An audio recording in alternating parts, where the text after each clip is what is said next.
बढ़ते हैं आगे। यूं तो कहने को आजकल के बैंक अपने आप को उच्च तकनीकी सुविधाओं से लैस कहते हैं और हाईटेक सुविधा देने की बात करते हैं, परंतु जब इनके द्वारा दी जाने वाली कई हाईटेक सुविधाओं में से एक हाईटेक सुविधा एटीएम की हमने जांच की तो कई चौंकाने वाली बात सामने आई। प्रायः सभी बड़ी बैंकों के एटीएम केंद्रों का हाल बेहाल था। किसी एटीएम में पैसे नहीं थे तो किसी में लिंक ही नहीं था, किसी का दरवाजा टूटा था, एसी खराब था तो किसी का शटर ही बंद था, या यूं कहें 24 घंटे वाली इस सुविधा का हाल पूरी तरह खस्ता हाल था। दो शब्दों में कहा जाए तो नाम बड़े और दर्शन छोटे। चलिए दिखाते हैं इन एटीएम केंद्रों का हाल। यह है शहीद चौक स्थित एक्सिस बैंक का एटीएम। यह एटीएम एक्सिस बैंक के परिसर में ही है, परंतु इसका शटर बंद है।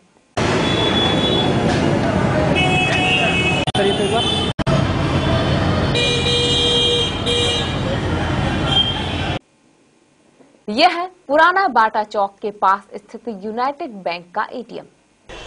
आप देख सकते हैं कि कटिहार मंगल बाजार स्थित यह एटीएम है यूनाइटेड बैंक ऑफ इंडिया का, और इसका सूरत हाल देखिए, शटर डाउन है, ये खुला है या बंद है ये भी क्लियर नहीं है।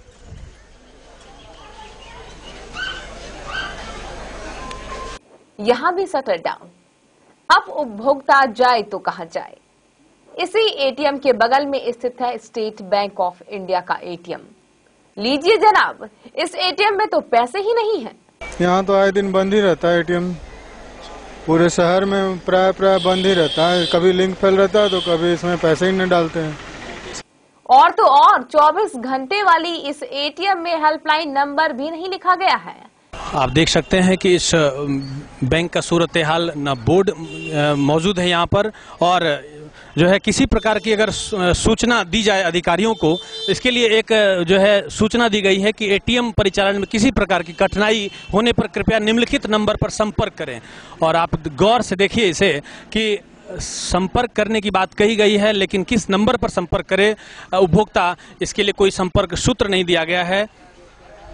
इसके बाद हम पहुंचे ओल्ड स्टेशन बिल्डिंग स्थित एसबीआई के ही एक अन्य एटीएम केंद्र पर।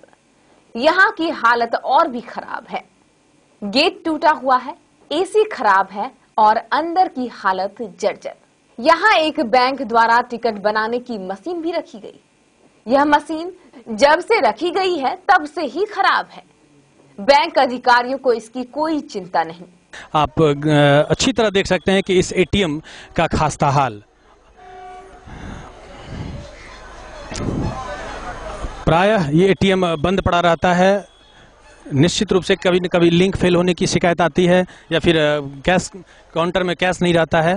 आइए जानते हैं इस खास्ता हाल की वजह क्या है। यहाँ गार्ड मौजूद हैं, सिक्योरिटी गार्ड हैं। जी, क्या नाम है आपका? अखिलेश कुमार ठाकुर। जी बताइए, क्या ये हाल ऐसा क्यों है इसका? यहाँ ना एसी चलता है ना गेट लगता है। ब्रांच मैनेजर साहब को कितने बार मैंने कहा है जी, लेकिन कोई सुनवाई नहीं होती है। काफी दिनों से करीबन। प्राय बंद पड़ा रहता है? नहीं, बंद नहीं रहता है।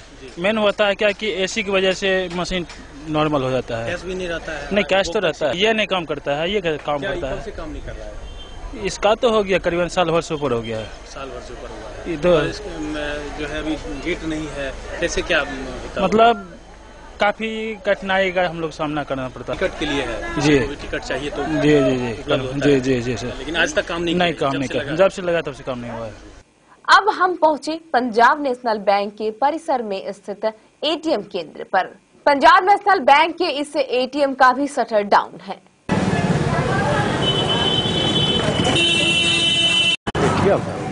चलिए लगे हाथ बड़े बड़े नाम वाले बैंकों के एटीएम का भी हाल जान लें। हमने सोचा ये बड़े नाम वाले बैंक हैं, यहाँ तो एटीएम सारी सुविधाओं से संपन्न होगा, लेकिन यह क्या, इनका हाल भी सरकारी बैंकों जैसा है। एचडीएफसी बैंक का एटीएम, इसका भी शटर डाउन। तो ये था कटिहार शहर स्थित एटीएम का खास्ता हाल। और आइए इस बदहाली का क्या वजह है, क्या कारण है, जानते हैं जो है वरीय पदाधिकारी से। एक मिनट, एटीएम के बारे में अभी जो निर्णय हुआ है, जो माननीय वित्त मंत्री आए थे बिहार, उसमें है कि सभी शाखाओं को कम से कम एक एटीएम खोलना है। उसके तहत 131 एटीएम में से 120 एटीएम यहाँ खुलना है। जो 15-20 आज है उसकी संख्या 120 हो जाएगी। कटिहार जिले में पिछले महीना में सेंट्रल बैंक का 2 एटीएम चालू हुआ, एक तो बाटा के बगल में, एक कुम्हेरी में, और अभी 2-3 दिन के अंदर कालिकापुर में चालू होने वाला है और हसनगंज में अगले महीना चालू हो जाएगा। लेकिन यह संख्या बढ़ के 131 तक जाएगी। हाँ, कैश के प्रॉब्लम के लिए जो सिक्योरिटी एजेंसी है जिससे कैश को भरने का है, उससे बैंक फिर से रिव्यू कर रही है।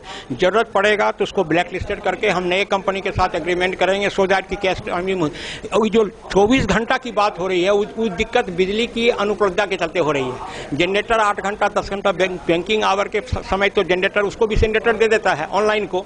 अब बैंकिंग आवर के बाद जनरेटर की सुविधा एटीएम को नहीं मिल पाती है, जिसके चलते लंबे समय तक अगर लाइन कटा रहता है तो वो डिफॉल्ट हो जाता है। वहाँ हम लोग एटीएम के लिए अलग से जनरेटर की व्यवस्था करने जा रहे हैं, लेकिन वह निर्भर करता है कि हमारा कितना ट्रांजैक्शन एटीएम के थ्रू हो रहा है, उसका भी रिव्यू हो रहा है, क्योंकि उसके साथ कॉस्ट इन्वॉल्वमेंट अगर हमारा ज्यादा होगा तो तब ट्रांजैक्शन का कॉस्ट घट जाएगा, तब हम उसके लिए भी जनरेटर सुविधा मुहैया करेंगे।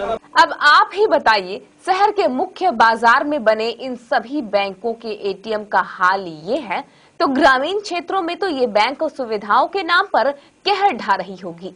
यानी आजकल के हमारे बड़े बड़े बैंक भी हमारे नेताओं जैसे हो गए हैं, नाम बड़े और दर्शन छोटे। तो ये था कटिहार शहरी क्षेत्र स्थित एटीएम का खास्ता हाल। अब देखना यह है कि बड़े बड़े वादे करने वाले ऐसे राष्ट्रीयकृत बैंक आखिरकार उपभोक्ताओं को उनकी बुनियादी सुविधाओं से कब तक वंचित रखती है। अपने सहयोगी कैमरामैन राणा सिंह के साथ मैं रवि झा, केबीसी न्यूज के लिए।